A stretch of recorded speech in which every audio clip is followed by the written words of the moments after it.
Tal Heinrich is a spokesperson for the Prime Minister. Tal, welcome to the show. Good morning. So we know the IDF just recovered 3 more bodies of Israeli hostages. There's no deal on the table to bring the remaining hostages home.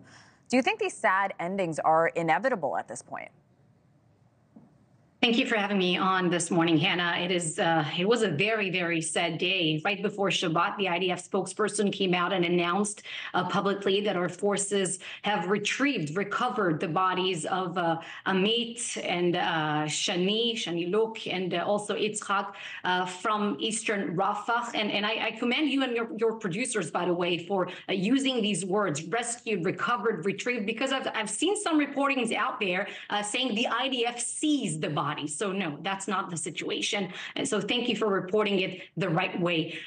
Those 3 young people, they were trying to escape the Nova Music Festival on October 7th. They were brutally murdered by Hamas, and their bodies were taken into Gaza. Now, this is day 224 of the October 7th war. Can you imagine the mental, the physical torture that their families, the living hell they've been going through? And again, we're talking about 129 remaining hostages. Some of them are, time has run up for them, and others are alive. Tal, we've actually had family members on, and the hell, the personal hell that they're living through, it's so sad, and of course our heart goes out to them. But I want to ask you that question again. Do you think these sad endings are inevitable, considering there's still no deal on the table, and there's so many within Israel who are asking or begging for the government to reach a deal to bring hostages home, regardless of what's happening in Gaza? What would your response be to that, especially as we're seeing and hearing about more Israeli deaths? Bringing our stolen people back home is obviously a top priority. It's one of the war objectives as we defined it on October 7th, and our war objectives have not changed since then, and are also supported by the U.S. administration. As you know, Israel and international mediators have been working tirelessly to try to reach another deal, another hostage release deal, another framework similar to the one that we had back in November, and then Hamas was violated, and we got back into fighting. But the problem is that Hamas, they haven't been serious about negotiations so far, Hannah. They keep presenting outlandish demands. And what do they want? What do they want? They want to remain in power. As simple as that. They want the IDF to withdraw, and they want to remain in power, to live another day, and to carry out another October 7th massacre for very obvious reasons. These are not things that Israel could agree to. Yeah, I do want to bring up American lawmakers, because National Security Advisor John Kirby has warned against what he's calling indiscriminate and reckless ground assault in Rafah.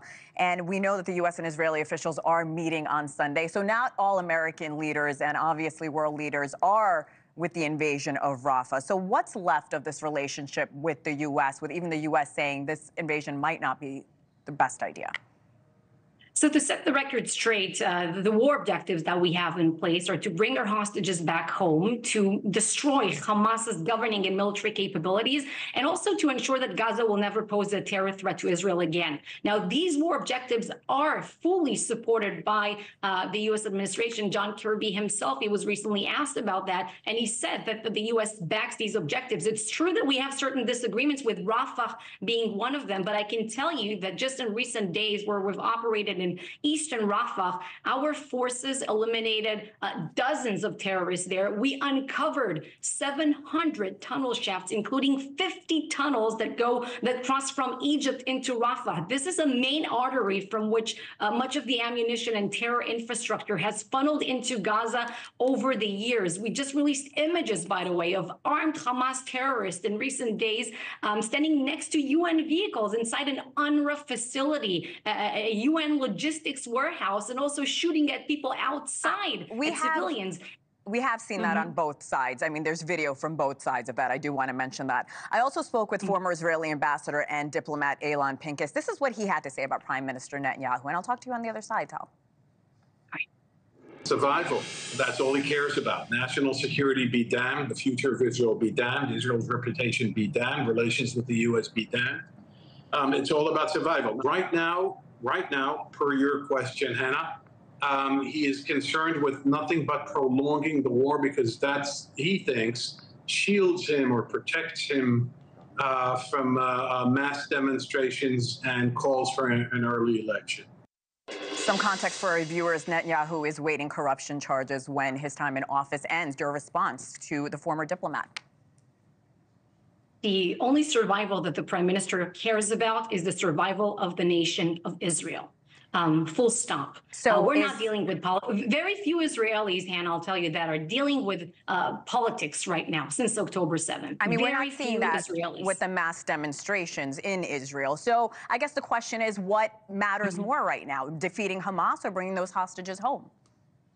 Oh, no, these two goals, these two war objectives, they go hand in hand. Without excess military pressure on Hamas, there's no way we would have been able to return, more than 100 hostages so far.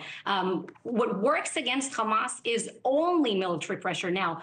In parallel, we continue to pursue the diplomatic avenue behind the scenes, as we did back in November. And the combination of both is what has led to the success that we had so far in terms of releasing some of the hostages. Obviously, that is not enough, but we have to exert more military pressure, not less. Well, as you know, since November, the death toll has risen considerably, well into the tens of thousands. Lastly, News Nation has written a letter to the Israeli embassy in Washington, D.C., demanding journalists be allowed to report from inside Gaza. It's free media. Is that ever going to happen? Will the Israeli government allow the free press to report from Gaza without just taking words of certain diplomats and representatives from the Israeli government? So the situation is that Gaza is an active war zone, and it's nothing similar to what we've had in the past, rounds of fighting like in 2014, by the way, Operation Protective Edge, where we have allowed journalists to go in. So based on past experiments, we know what this entails. The IDF cannot guarantee the security of journalists. We have taken journalists in, and I personally have gone into Gaza. I was I visited one of the biggest tunnels that were discovered there, the one you could drive through, and I was there with Robert Sherman, I believe, News Nation reporter. But IDF soldiers are busy facilitating humanitarian aid inside Gaza, are busy fighting Hamas terrorists, and busy protecting us.